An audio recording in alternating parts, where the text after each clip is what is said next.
Hi guys! Welcome back again to my YouTube channel. By the way guys, kumusta po kayong lahat? Okay, so maraming salamat po pala sa walang sawang pagsubaybay sa ating pong daily love reading. And kung ikaw ay bago pa lang sa ating channel, mag-subscribe na po kayo. Then i-click mo na rin yung ating notification bell para lagi kang updated sa ating mga bagong upload. Okay, so guys, sa mga interested naman sa ating private reading, nasa description box below lang po yung link ng aking Facebook, message lang po kayo.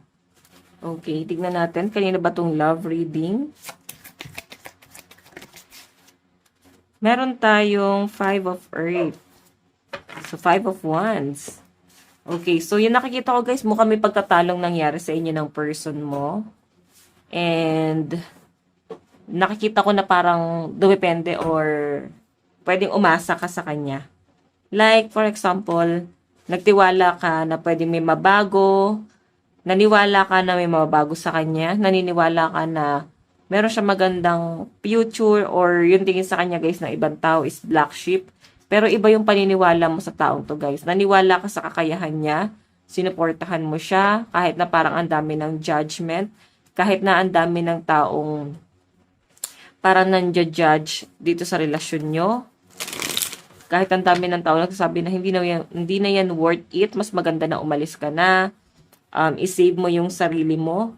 Pero mas nakikita kita rito na parang siguro naiinis ka pa sa sinasabi ng ibang tao kasi naniniwala ka sa person mo, naniniwala ka sa kakayahan mo. Nandun yung parang, Five of Wands kasi guys, pinagtatanggol, no? Okay, naniniwala ka kasi sa taong to. Okay, na para bang sino ba kayo para i-judge kami? Siyempre, kayong dalawa ng person mo ang mas nakakakilala sa inyong dalawa. Okay, so again, kanina po itong love reading.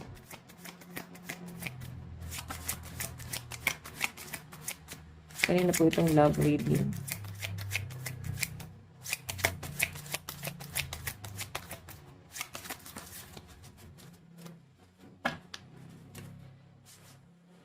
The Emperor. Nakikita ko guys sa ginagawa mo na yan, mas lalo kami na mahal ng person mo. Mas lumalalim yung pagmamahal niya sa inyo guys. Mas tumitindi. And nakikita ko na parang sobrang binavalue ka na tong taong to. As in, sobrang pinapahalagahan niya yung pagmamahal na ibinibigay mo sa kanya. And especially guys, mahal na mahal niyo isa't isa. Okay? Kasi nandun na kayo sa point na wala namang ibang naniniwala eh. Like, yung ibang tao, i-judge lang to, pero hindi nila nakikita kung ano talaga yung totoo doon sa connection nyo. Na parang ang tingin ng ibang tao is parang toxic to, walang patutunguhan, walang mangyayari sa future. Pero kasi kayo guys, naniniwala kayo eh. Okay? Kayo ng person mo guys, naniniwala kayo na merong patutunguhan or merong magandang mangyayari sa future nyong dalawa. Okay? So, tama naman yun guys, mas magtiwala or mas maniwala kayo sa isa't isa. Hindi nyo naman guys kailangan makinig sa opinion ng ibang tao. Kasi sila, unang-una sa lahat guys, minsan yung ibang tao yung sumisira sa relasyon. Yung tipong okay naman kayo ng partner mo, pero dahil sa judgment, sa sari-saring opinion, mas nasisira eh. Tignan natin.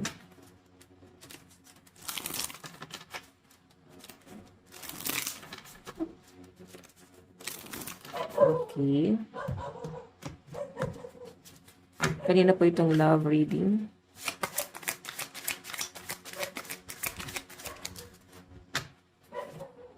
Meron tayong the High Priestess. Pakiramdaman. May ibang taong involved dito, lalo sa side ng person mo, nakikita ko na parang may nag-aantay or mas may nag-iisip pa sa kanya rito. I think parang second chance na lang din talaga yung meron sa inyo ng person mo kasi may mga past issue na kayo na parang pilit nyong win-work out, no? May past issue na to. So, meron ditong someone na nakatingin sa person mo sa malayo. Parang hoping, umiiyak, nasasaktan, broken-hearted itong taong to. Okay? Nakikita ko na parang mahal na mahal niya pa rin yung partner mo. Pero siguro, hindi niya rin alam kung paano niya kung paano siya mag-move on dun sa sitwasyon. Aware siya na nag-exist ka na sa buhay ng partner mo. Kumbaga parang aware na tong taong to na mahal ka nung dati niyang taong minahal. Yung taong minahal niya nung dati. Okay, na parang ikaw na yung gusto niya. Okay, tignan pa natin.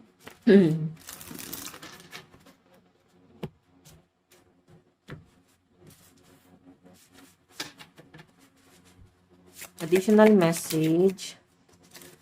Meron tayong Four of Earth, Four of Pentacles.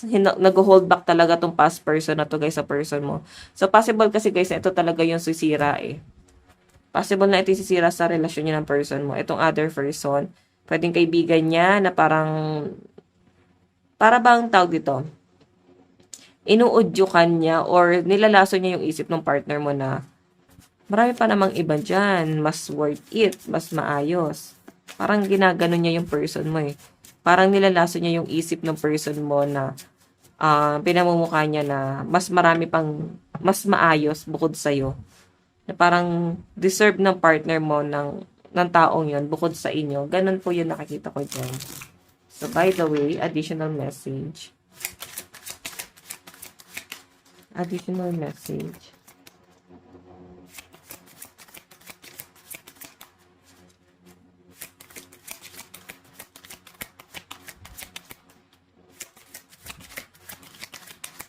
Kanina po itong love reading.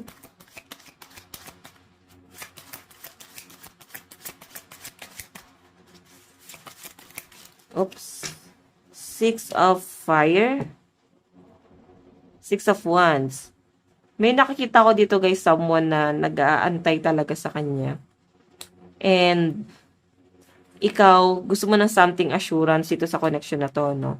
Parang ano yung makukuha mo na assurance sa partner mo. Though, pinagtatanggol mo siya, pinaglalaban mo siya, naniniwala ka sa kakayahan niya. Pero habang tumatagal kasi, yung pinapakita sa akin dito, parang iniisip mo na rin, ano nga ba yung magiging assurance ko dito sa taong to?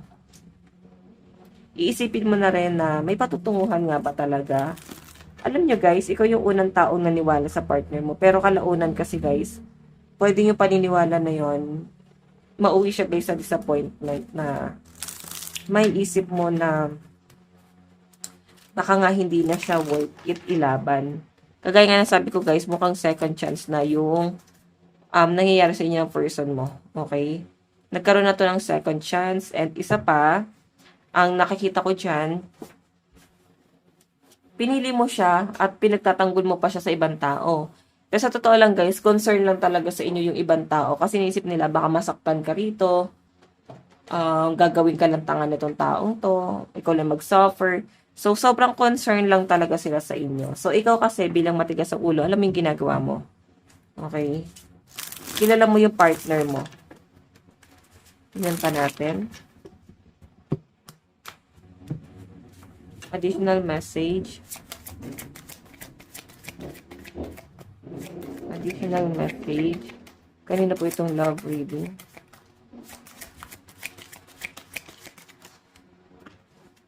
Meron tayong Three of Earth. Pwedeng katrabaho, kaklase, schoolmate, classmate mo dati, or pwedeng kapitbahay. Basta malapit lang sa inyo, guys. Then, parang yung dating, parang halos sabay lang kayong lumaki. Or nakikita nyo na kung paano kayo lumalaki. Kung paano kayo nagmamature, no? Nasusubaybayan niya yung ano mo eh. Yung buhay mo. Okay, so again. Pwede naman guys kaklase or schoolmate ko, no?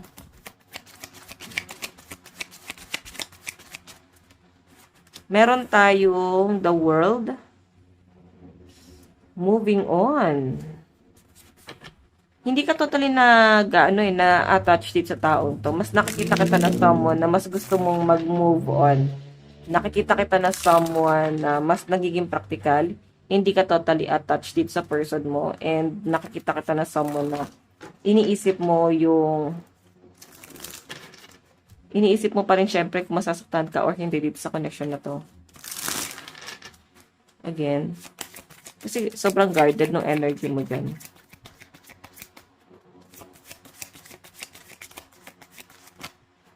Oops. Meron tayo. Nine of Earth. Nine of Pentacles. Stability to guys eh. So, ikaw, mas nakapokus ka sa stability mo. Oo. Nakapokus ka sa career mo, sa mga goal mo, at yun lang yung focus mo dyan.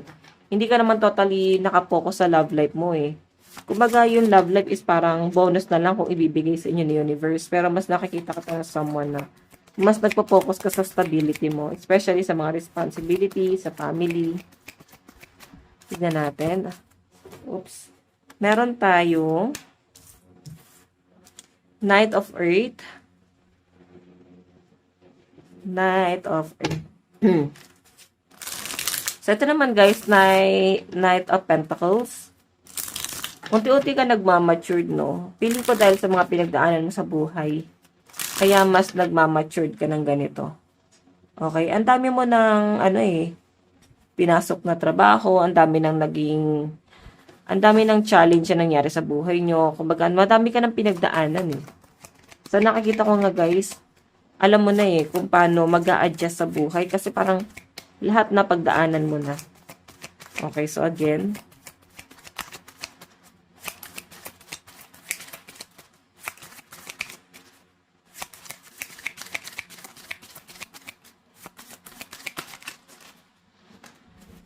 Meron tayong Knight of Air. Knight of Swords. Okay, so ito guys, Knight of Earth is Virgo energy. And air sign Aquarius, Gemini, Libra. So, may nakikita ko guys, reconciliation or something communication. Or kung magkasama pa kayo guys, may pag-uusap na mangyayari sa inyong dalawa. May mabubuong pag-uusap dyan. Okay, may plano. Siguro meron kayo pag-uusapan na something plano in the near future. And nakikita kita na someone na sobrang seryoso ka pagdating sa usaping stability and yun na nga, pagdating sa future mo. Sobrang, matured ka doon. Okay? Tignan pa natin.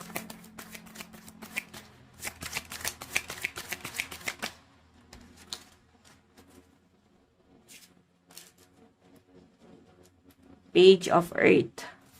So, puro mabagal. Siguro ikaw, nag-aantay ka ng ano yung plano na tong taong tong sa inyo. Pwedeng kumatagal na kayo, or pwedeng syempre nagkakaedad na, tapos nakikita nyo guys, parang wala pa rin siyang plano.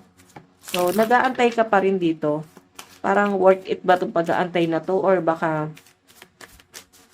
nag-aantay ka na lang sa wala. Ganon.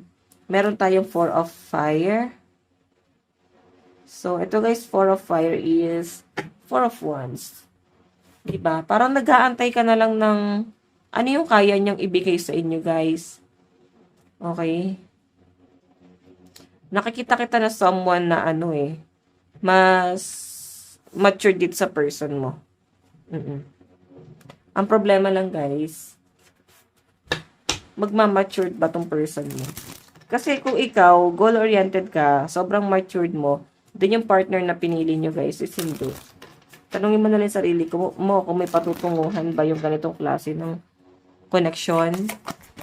Tignan natin. Meron tayong Eight of Cups. Okay. Mahal mo tong person na to pero tatalikuran mo eh. Hindi pong mahal mo siya pero kung talagang wala na siyang patutunguhan, let go mo again. Pinaglaban mo na eh. Ginawa mo na yung part mo.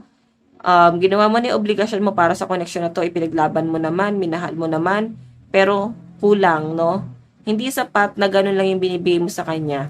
So, ikaw yung someone na gusto mo, same energy yung makukuha mo sa kanya. Kung kaya mong gawin to sa kanya, dapat siya din. So, ikaw, since Eight of Cups, yung paglayo mo na to, guys, hindi dahil hindi mo na siya mahal. Nandun pa rin, guys, yung love. Pero, feeling ko kasi, mas nahihirapan ka.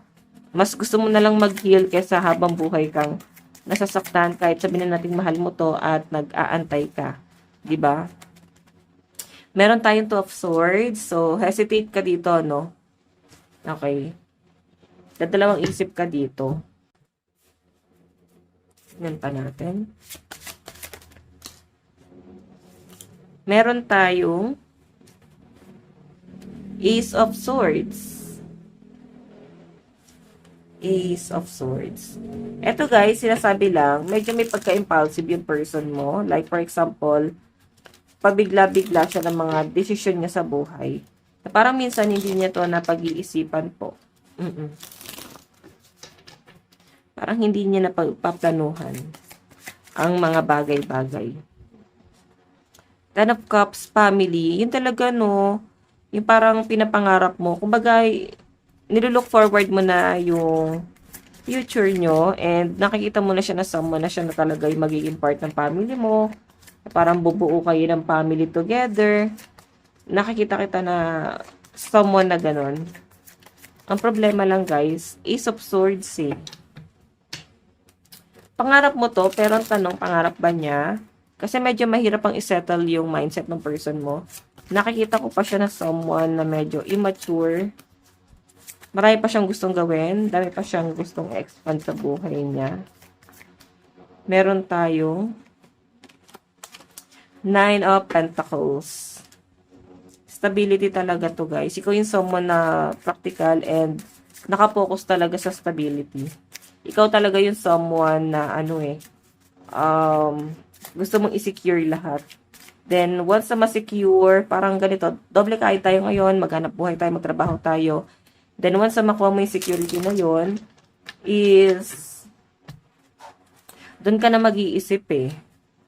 Okay? Kung ano pa ba yung mga susunod na hakbang. Kasi ikaw, someone na gusto mo ng parang maginhawang buhay. Gusto mo makuha yon.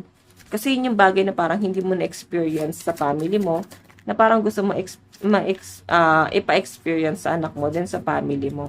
Okay? Tignan natin.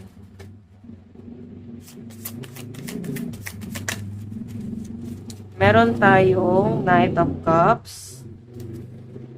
Okay. So guys, itong Knight of Cups, mahal ka niya talaga. Mahal na mahal ka nito, pero siguro ang gusto niya lang, magtiwala ka lang, huwag mo siyang pagdudahan, kasi kaya naman daw niyang gawin lahat. Queen of Wands ka dito. So, ikaw, since Queen of Wands ka dyan, change direction. Kumbaga, hindi maiwasan, hindi ka mapatingin sa ibang bagay. Hindi maiwasan na tignan mo yung ibang opportunity or mas maganda bukod sa connection na meron kayo. Tinitignan mo yung ibang ibang point of view. Parang ganun. Okay, so again, meron tayong Cancer energy. So, possible Cancer itong taong kadil mo. Meron tayong the Star. Stability talaga yung gusto mo para sa inyong dalawa. Sad to say, mukhang hindi nakikita ng person mo yung effort na gusto mo para sa inyong connection. Meron tayong Two of Wands. Nag-aantay ka ng pagbabago sa kanya. Pero yung pagbabago na yan, guys, parang suntok sa buwan na lang talaga, Like, may magbabago ba talaga sa kanya? Babaguhin niya ba talaga yung sarili niya? Okay? Ganun kita nakikita rito eh. Kasi, gusto mo talaga, guys, ng assurance dun sa connection yung dalawa.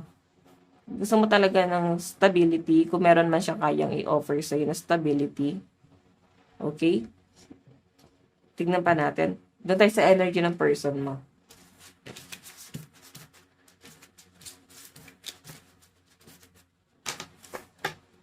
Okay.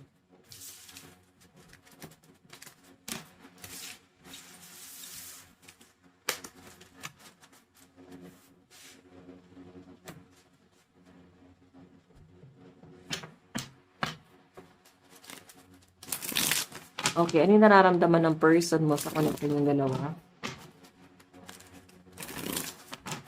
Nararamdaman ng person mo.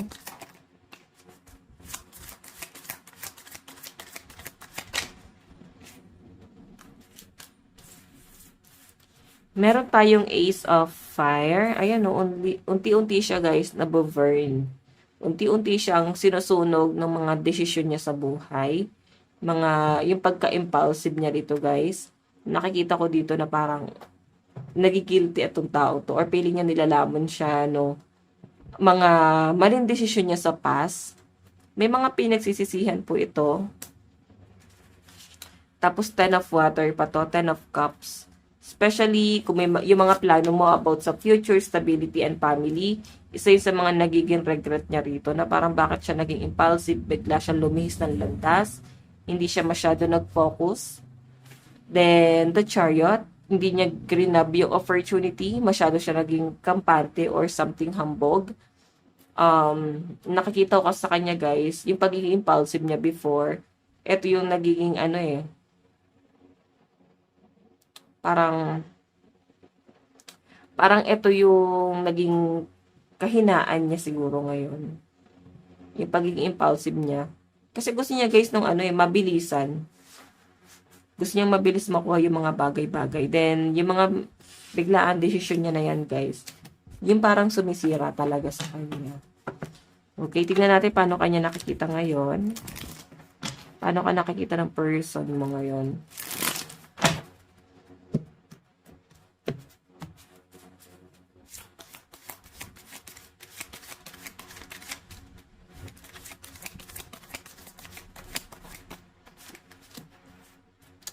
Page of Pentacles. Okay, nakikita kanya na someone na parang nakadepende ka pa rin sa kanya. Hindi ka pa rin pwedeng pakawalan. And, inisip niya kasi clumsy ka eh. Pwede ka pa rin magkamali. So, kailangan mo pa rin ng guidance kahit hindi na siya yung taong mag-guide sa inyo. Oo. Meron tayong Judgment.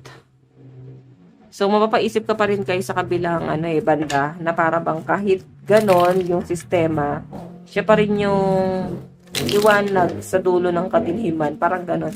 Siya pa rin yung pwedeng tumulong sa inyo sa struggle mo ngayon. Okay, paano kanya nakikita? Judgment. Na pagsasalita mo ba guys ng masakit na tong taong to? Kasi judgment yan eh.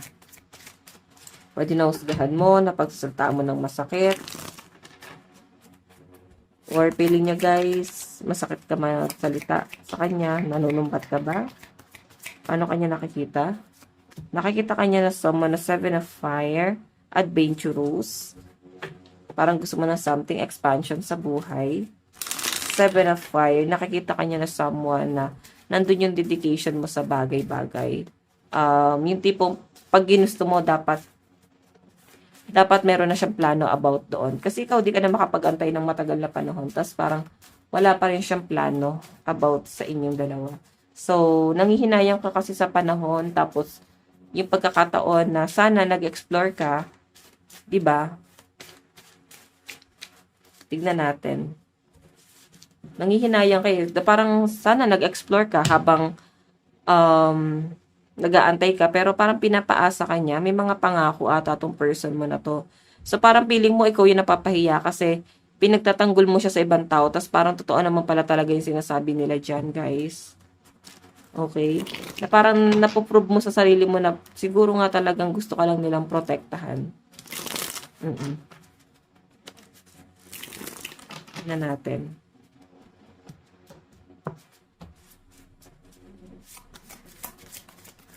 Ano yung gagawing hakbang na itong taong to? Ano yung plano niya in the near future?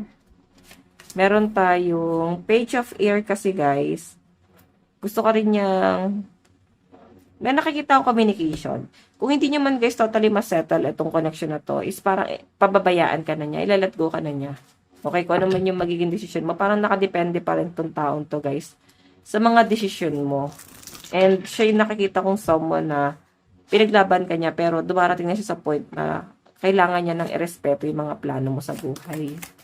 Okay, hindi ka na niya pipigilin. Parang hahayaan ka niya sa mga decision mo. Okay, so again, wait lang guys, nalaglag yung card. Okay, so meron tayong Page of Water. So siguro may mga anak kayo. Isa to sa mga iniisip mo kasi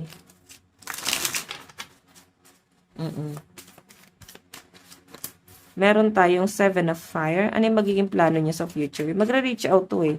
Parang hingi ng tawad. Ngayon kung talagang hindi mo na siya patatawarin, yung pag-reach out niya sa inyo guys ng paulit-ulit, pwedeng dumating siya sa point na manawa siya doon. And yes, mukhang yung kalayaan na gusto mo, ibibigay niya na yun sa inyo. Syempre, magiging emotional din yung person mo. Pero sa kabilang banda guys, kailangan niyang lumaban.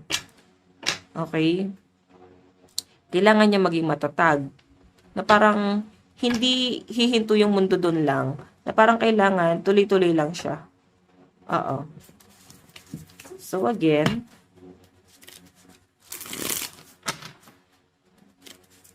tignan pa natin ano yung message nitong taong to sa inyo. Message niya sa inyo. Additional message. Heart. Oh, may pregnancy. Possible guys na may mabubuntis or pwedeng may postpartum or baka buntis na. I know you begin to feel your heartbeat faster than when you are close. Baka gusto niya na guys ng person mo na magkaanak kayo.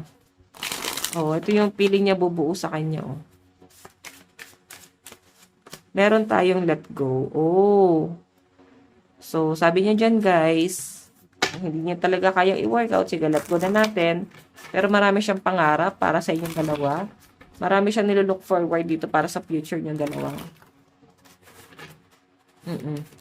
So again, meron tayong surprise. Oh, mukhang may blessing na paparating. Mukhang kaya ganyan ang mood nyo is baka may buntis na rito. May buntis ba dito? Magpiti na kayo guys, no? Para alam nyo. Tignan natin. Or kung lalaki ka, ipagpiti mo na yung person mo. Kung feeling mo may nagbago sa ugali niya, baka ito ay paglilihin na. Message niya sa inyo. I feel you even though we are apart. So, kahit di kanya nafe-feel, kahit di kayo magkasama or magkausap, ramdam na ramdam kanya sa malayo. Meron tayong I hid who I really am from you. Hindi siya nagpakatotoo. Hindi niya inaamin yung totoo. I know I mess up everything. Kasi nga guys, hindi kasi siya nagpakatotoo. So, nangyari guys, yung akala niyang pagiging misteryoso niya guys, mas nakapahamak pa sa inyo. Zodiac sign niya guys, Sagittarius, Leo, Capricorn, Taurus, Libra, and Pisces. Virgo, Scorpio, Libra, Sagittarius, Capricorn, and Leo, sorry. Last one, Cancer, Aries, Virgo, Scorpio, Sagittarius, and Leo energy. So, doon tayo guys sa energy ni person. Sa energy mo, sorry. Energy mo,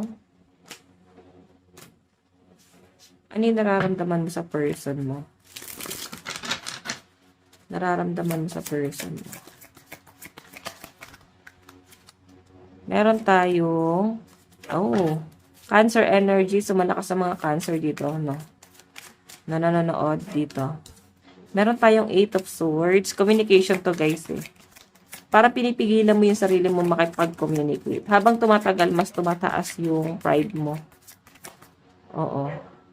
And, meron tayong The Magician. Nag-aantay ka lang talaga ng effort dito sa tao. So, parang ano ba yung gagawin niya? May gagawin ba siyang hakbang? Something effort? Parang ganon. So, again, meron tayong, Cancer pa rin. Napakalakas ng energy ng mga Cancer dito sa side mo. Meron tayong 6 of Swords, relocation. So, yun lang din yung effort na gusto mo dito. Yung parang i-relocate ka niya o ibukod ka niya, ibukod niya yung pamilya nyo, panindigan niya to. Kasi parang since may infinity sa taas mo dito, iniisip mo na parang ikaw na lang lagi ang nag-iisip ng plano para sa inyong dalawa. Para bang nag-aantay ka na lang sa wala di sa taong to. Nandun sa point na parang gusto mo siyang kausapin pero mas nagpipigil ka. Kasi nakikita ko sa'yo na para bang gusto mo siyang bigyan ng leksyon. Okay, ano yung mga dapat mong gawin? Meron tayong 2 of Pentacles. And the Lovers. So, guys, kung kayang ibigay sa inyo ng person mo yung stability or kung ikaw ang mas ipa-prioritize niya, yung top priority niya talaga sa buhay, guys, why not? 'Di ba? Pagbigyan mo. Pero, kung nakikita mo, guys, na wala namang patutunguhan, bakit? 'Di ba? Meron tayong 8 of Swords, communication pa rin to. Nakikita kita na mas nagpipigil ka. Na parang pinipigilan mo yung sarili mo na makipag-communicate sa kanya ngayon. Okay, tignan natin sa zodiac sign mo. Meron tayong Virgo, Scorpio, Sagittarius, Libra. Meron tayong Aquarius, Pisces, Gemini, Cancer, Aries, and Taurus. Okay, Aquarius, Scorpio, Libra, Pisces, Capricorn, and Sagittarius. Okay, so by the way guys, ito lang po ang inyong daily love reading. Bukas po ulit. God bless and love you all. Bye-bye.